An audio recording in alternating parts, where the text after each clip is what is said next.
Olá, amigos do SEACLA, boa noite.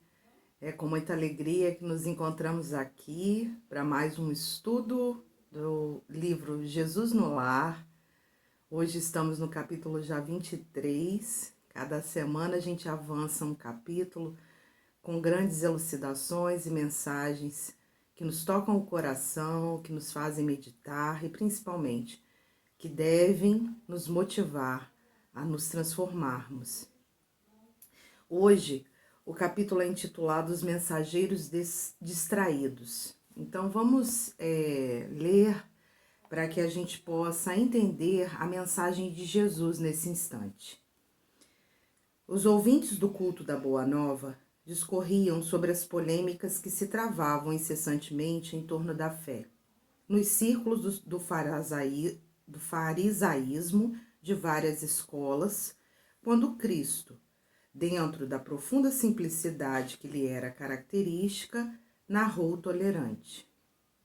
Um grande senhor recebeu alarmantes notícias de vasto agrupamento de servos em zona distante da sede do seu governo, que se viam fustigados por febre maligna e desejosos de recorrer aos tutelados que sofriam na região remota de seus domínios, enviou-lhes mensageiros de confiança conduzindo remédios adequados à situação e providências alusivas ao reajustamento geral. Os emissários saíram do palácio com grandes promessas de trabalho, segurança e eficiência na missão. Todavia, assim que se viram fora das portas do Senhor, começaram a rixar pela escolha dos caminhos. Uns reclamavam o atalho, outros a planície sem espinheiro, e outros ainda pediam a passagem através dos montes. Longos dias perderam na disputa, até que o grupo se desuniu, cada falange atendendo aos próprios caprichos, com absoluto esquecimento do objetivo fundamental. As dificuldades, porém, não foram solucionadas com decisão. Criados os roteiros diferentes, como que se dilataram os conflitos, reduzidas agora numericamente, as expedições sofreram com mais rigor os golpes esterilizantes das opiniões pessoais. Os viajantes não cuidavam senão de inventar novos motivos para o atrito inútil. Entre os que marchavam pelo trilho mais curto, pela vargem e pela serra, lavraram discussões improdutivas, contundentes e intermináveis. Dias e noites preciosos eram despendidos em comentários ruidosos quanto à febre, quanto à condição dos enfermos ou quanto às paisagens em torno. Horas difíceis de amargura e desarmonia, de momento a momento, interrompiam a viagem, sendo a muito custo evitadas cenas de pugilato e homicídio. Surgiam as contendas a propósito de mínimas questões, com pleno desperdício da oportunidade. E em razão disso, tanto se atrasaram os viajores do atalho, quanto os da planície e do monte, de vez que se encontraram no vale da peste a um só tempo, com enorme e irremediável desapontamento para todos, porquanto, à míngua do prometido recurso, não sobrara nenhum doente vivo na carne. A morte devorava-os um a um, enquanto os mensageiros discutidores matavam o tempo através da viagem. O mestre fixou nos aprendizes o olhar muito lúcido e aduziu: nesse símbolo temos um mundo atacado pela peste da maldade e da descrença, e vemos o retrato dos portadores da medicação celeste, que são os religiosos de todos os matizes, que falam na terra em nome do Pai. Os homens iluminados pela sabedoria da fé, entretanto, apesar de haverem recebido valiosos recursos do céu, para os que sofrem, choram, em consequência da ignorância e da aflição dominantes no mundo, olvidam as obrigações que lhes assinalam a vida e, sobrepondo os próprios caprichos aos propósitos do Supremo Senhor, se desmandam em desvarios verbais de toda espécie. enquanto alimentam o distúrbio, levianos e distraídos, os necessitados de luz e socorro desfalecem à falta de assistência e dedicação. E afagando uma das crianças presentes, qual se concentrasse todas as esperanças no sublime futuro, finalizou sorridente e calmo. A discussão, por mais proveitosa, nunca deve distrair-nos do serviço que o Senhor nos deu a fazer. Então, assim, um ensinamento extremamente valioso através desse capítulo, que nos leva a pensar, analisar, ponderar, meditar, se não estamos com essa mesma conduta aqui na Terra. Então, na verdade, vamos entender todo o processo, né? Eles estavam no culto na casa de Pedro e as discussões estavam em torno do quê? Estavam em torno da fé, né? Sobre as polêmicas que surgem em torno da fé. Né? Nos círculos do farisaísmo, das várias escolas religiosas. E aí o Jesus, então, conta uma história muito simples. Ele é muito simples, né? E ele conta uma história muito fácil da gente compreender. Que existia um grande senhor, né? Que recebeu alarmantes notícias sobre um grande agrupamento de servos que estavam sob o domínio desse senhor, que tinham sido acometidos por uma febre maligna, certo?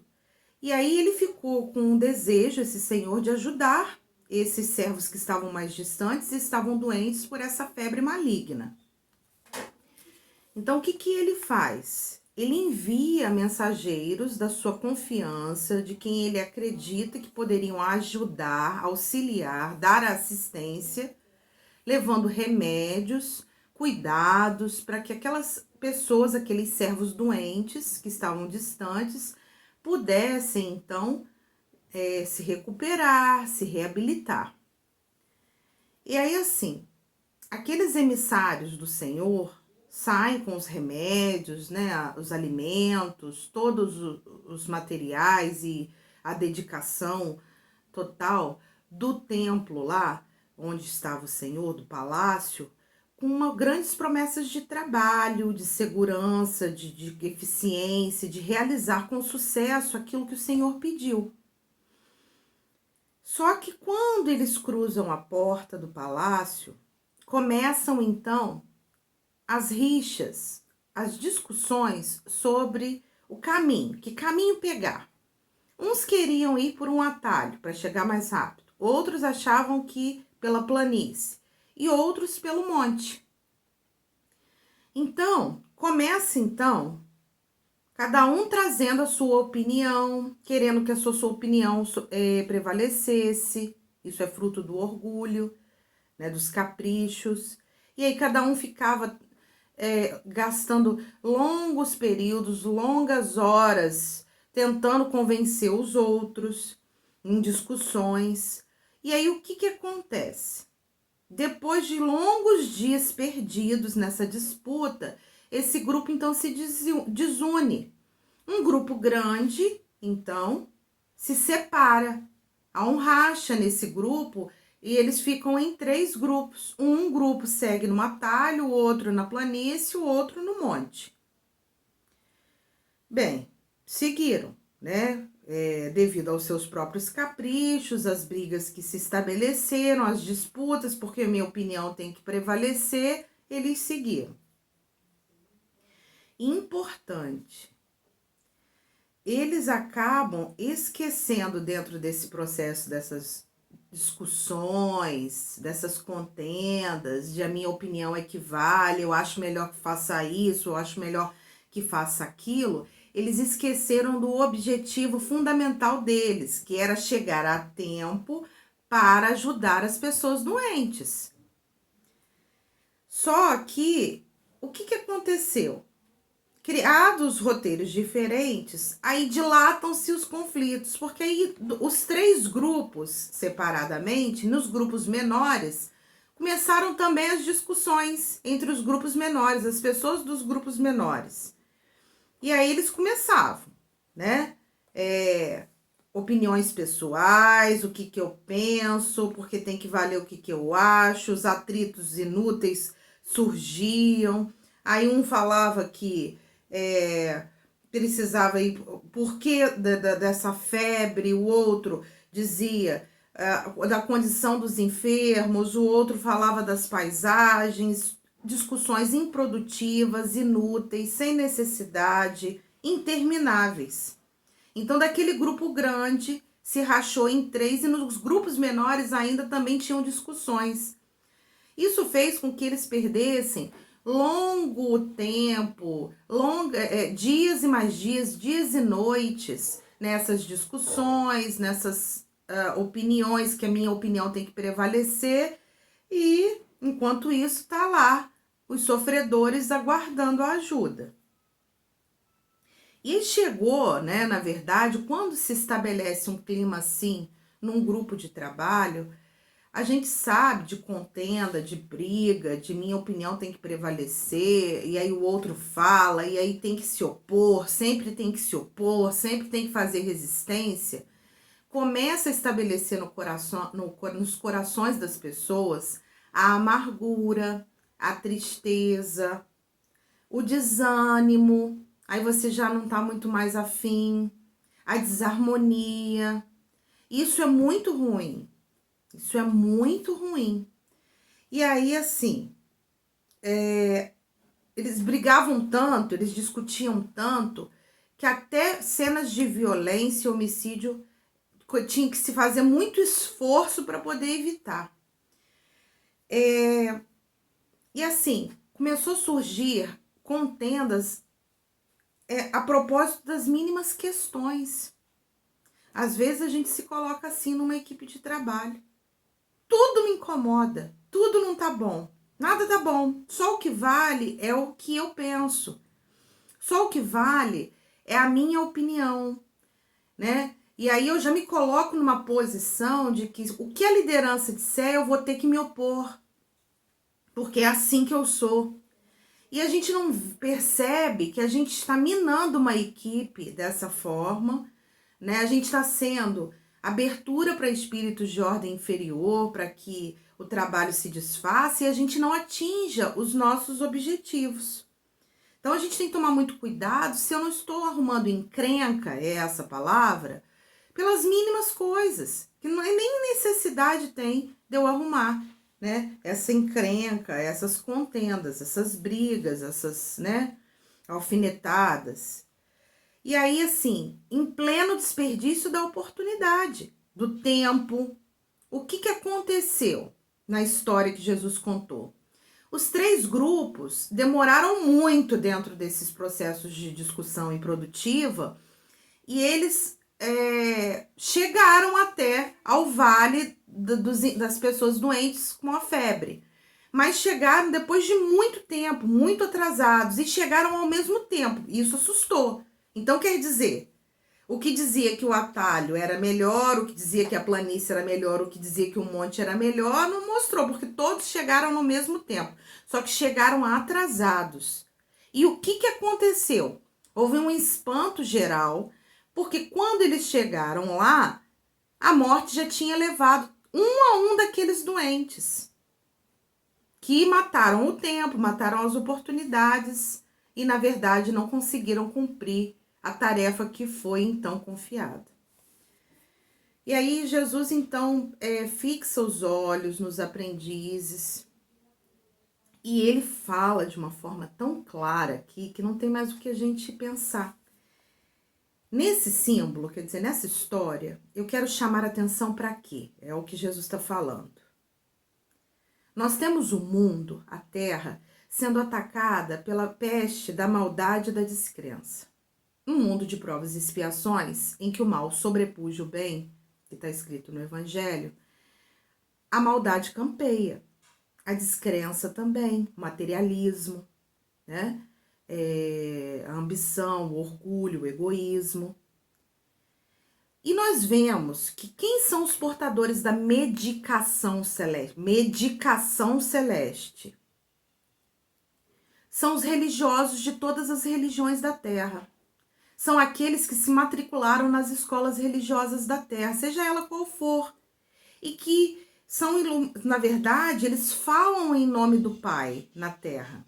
Somos nós que nos matriculamos numa religião para aprendermos, para termos fé, para praticarmos. Nós somos os portadores das medicações celestes.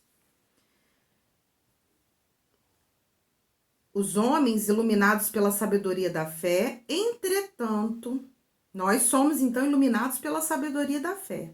Só que, né, apesar da gente ter recebido valiosos recursos do céu para ajudar os que choram, os que sofrem, os que têm fome, os que estão desesperados, os que precisam de Jesus, o que acontece conosco? A propósito dos nossos caprichos, certo? Os nossos caprichos, eles ficam acima dos propósitos de Deus. A gente começa em desvarios verbais, em discussões de toda espécie, tudo nos incomoda, tudo não tá bom, a gente tem que se opor, só pelo prazer de se opor. E aí o que acontece? A gente não consegue ajudar, auxiliar. A gente falta na tarefa de assistência e dedicação aos irmãos que estão necessitados. Então, na verdade, se a gente fizer uma interpretação mais profunda, né? Na verdade, nós somos esses mensageiros distraídos. O Senhor é Deus, é Jesus, né? São Deus e Jesus. Vamos colocar como sendo Jesus. E o mundo é que tem esses doentes, com a maldade ainda, com a descrença, necessitados e que nós precisamos ir. Só que o que acontece? Ao invés de nós irmos, a gente até, na verdade, quando a gente vem para a Terra, reencarna, e a gente recebe essa incumbência, no caso eu, de ser espírita, de entrar em contato com o Consolador prometido, de ter uma fé iluminada, raciocinada, e aí tem as tarefas de nós levarmos ao mundo o bem, o amor, a solidariedade. O que a gente faz? A gente sai, né, lá do plano espiritual e a gente tá até assim, com muitas promessas de trabalho, muitas promessas de eficiência e sucesso, só que chega aqui a gente se distrai. A gente se distrai nessas discussões improdutivas, em várias questões. E nós não ajudamos aqueles que precisam. Então, que possamos pensar também, pensar em relação às nossas equipes. Qual é o objetivo dessa equipe de trabalho? É auxiliar? É evangelizar? Que é o que aqui eu faço parte? É a evangelização? Eu estou cumprindo com os meus objetivos com sucesso? Não. Por que eu não estou? Porque eu fico perdido em um monte de questionamentos improdutivos. Então, para de se perder. Porque o que aconteceu com os doentes aqui? Eles morreram. Eles morreram à míngua, esperando o auxílio que não chegou. Então, assim, Jesus afaga uma criança e ele fala, né? Ele pensando assim, como se fosse, eu tenho fé no futuro. Ele diz assim, que a discussão, por mais proveitosa que seja, porque ela tem o seu valor, né? São opiniões diferenciadas construindo um projeto. Mas tem que estar no coração de todos atingir o objetivo.